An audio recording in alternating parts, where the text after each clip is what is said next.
outside in the early morning light or the late evening light has to be the most inspirational of all. Not only are you looking for the changes in the light through time, but also all the abstract shapes that appear. And it's much different from painting from a photo. Without a doubt, painting from life or outside has to be the number one thing.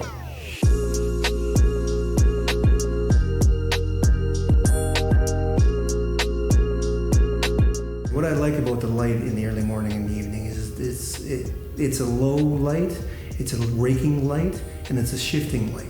Between the 1.5 and 2 hour time frame that you're painting, it shifts from one position to another, and within that time frame, it always is changing, so you can add those elements to your painting or subtract them as you need fit. So it's a dynamic environment. It's less static. It creates a more inspirational and a more fulfilling piece, in my opinion.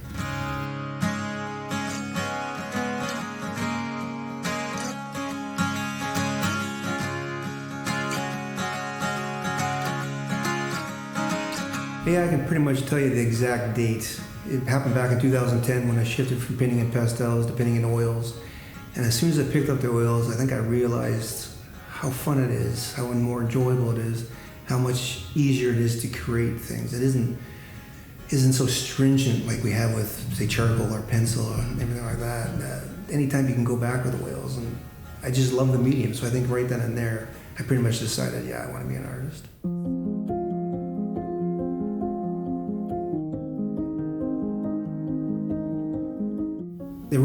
It mostly serves myself, as anytime I finish a painting or anytime I'm at a stage of a painting that looks really great, I get a sense of accomplishment, a sense of wonder, a sense of awe that I could do something like that. Now, if it serves others as well, that's just an added bonus.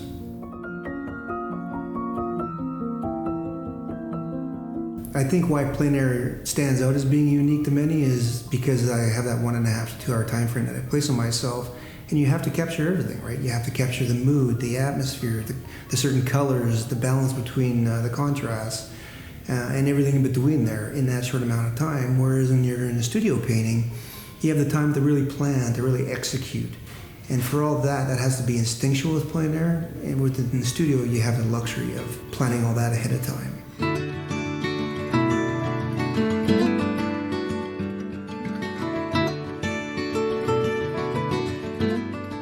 Well, the reason I put maps on beside my painting is because everything is done outside, so I have the GPS coordinates for it. And I find that really helps connect the people, especially with a local show like this. What it does is they can actually see on the path where they've been walking for the last 10 years, where I painted this. And it gives them another way to connect to the piece emotionally, rather than just physically.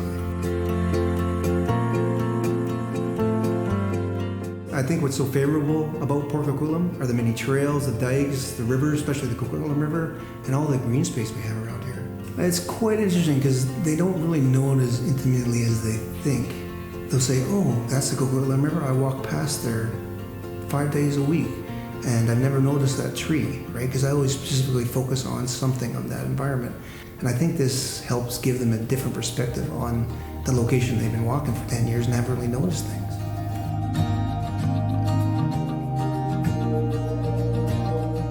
Why is art important? Now, I had to think about this quite a lot, and I think it's a 2-stage answer, right? And I think for the artist, it's a conduit for their expression. And the second part is the viewer, all right, when they're looking at the art. It's a conduit for thought, it's a conduit for contemplation, and it's a conduit for change. I think that's why art is so important. My process when I paint plein air, it's not really much different from my studio work.